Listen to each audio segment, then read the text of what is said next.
Herkese salam dostlarım, Neox sizi tamamlayır. Bildiğiniz gibi sabah Çempionlar Ligasının son turu olan 8. tur oynanır ve bu tur oynanandan sonra ve bu turdan sonra hansı komandaların ilk 24'te qalıb, hansıların ilk 24'te qala bilmədiyinə baxırlar. Sabah bildiğiniz kimi ölkəmizdən Qarabağ futbol komandasında Çempionlar Ligasında oyunu var. 8. turun ilk oyunu isə Benfica Real Madrid oyunudur. Bu oyun gecə 12:00-da oynanacaq və məncə Real Madridin qələbəsi ilə sonlanacaq. Çünki Benfica həm bu il Çempionlar Ligasında, həm də öz ligasında, Portuqaliya ligasında heç yaxşı işlər bacarmır. Həm də Benfica Çempionlar Liqası turnir cədvəlində 29-cu pillədə yerləşir. 8-ci turun ikinci oyunu isə Kopenhagen Barcelona oyunudur. Mən də bir Barcelona azarkeşi olaraq sabahki Kopenhagen Barcelona oyununda Barcelonanın təmiz qələbəsinə inanıram. Həm də Kopenhagen bu il Çempionlar Liqasında heç yaxşı işlər bacarmır. Kopenhagen Çempionlar Liqası turnir cədvəlində 26-cı yerdə yerləşir.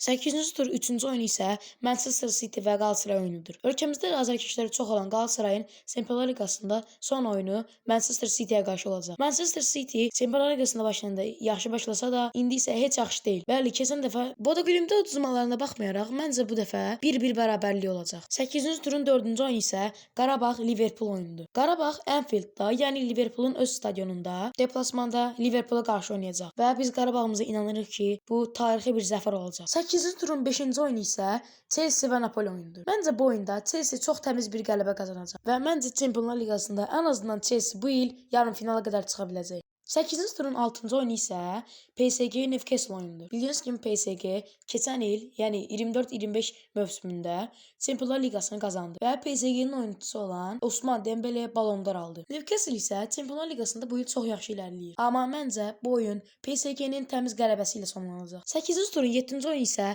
Arsenal Kairat oyunudur. Mən bir Arsenal azarkeşi olaraq Arsenalın təmiz qələbəsinə inanıram. Amma Kairat da bizim üçün çox doğma bir. Amma bu il Çempionlar Liqasında heç yaxşı getmir Kairat. Kairat 31 xalla 36-cı pillədə yerləşir. 8-ci turun 8-ci oyunu isə PSV Bavariya oyunudur. PSV də bu il Çempionlar Liqasında çox yaxşı işlər bacarır. Hətta Napolinin 6-2 udması belə çox yaxşı bir qələbə idi. Amma Bavariyanın təmiz qələbəsinə inanıram. 8-ci turun 9-cu oyunu isə Dortmund Inter oyunudur. Mən bir Dortmund azarkeşi olsam da, məncə bu oyunu Inter udacaq. 8-ci turun 10-cu oyunu isə Atletico Madrid Bodo Glimt oyunudur. Əslində Bodo Glimt Çempionlar Liqasına başlayanda heç yaxşı başlamamışdı. Amma Manchester City qələbəsindən sonra mənim gözümdə biraz yaxşılaşır. Amma Atletico Madrid də bu il Çempionlar Liqasında çox güclüdür. 8-ci turun 11-ci oyunu isə Monaco Juventus oyunudur. Mən özüm də Juventus azarkeşiyəm. Məncə bu Juventusun qələbəsi ilə sonuçlanacaq. 8-ci turun 11-ci oyunu isə Frankfurt Tottenham oyunudur. Məncə açıq desəm, bu oyunu Tottenham udacaq. Frankfurt Çempionlar Liqasını yaxşı başlasa da, qalan oyunların heç birində heç nə edə bilmədi. Hələ Qarabağ qarşısında 2-1 önə keçib 3-2 uduzmaq Frankfurt üçün böyük bir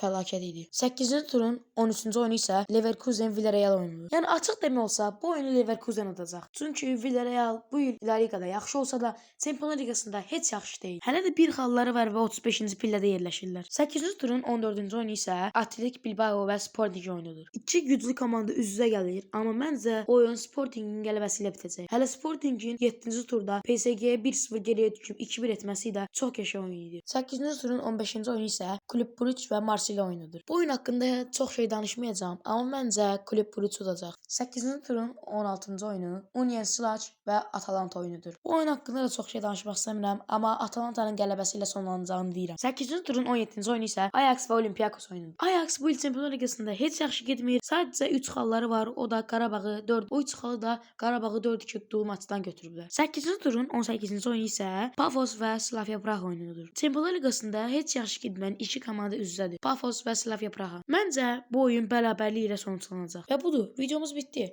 Bu videoya baxdığınıza görə çox sağ olun. Siz də sabahki oyunlarda kimin udacağını, kimin bərabərə qalacağını və kimin udacağını şərhlər bölməsinə yaza bilərsiniz. Kanalıma abunə olub videoma like etməyi unutmayın. Sağ olun, görüşək.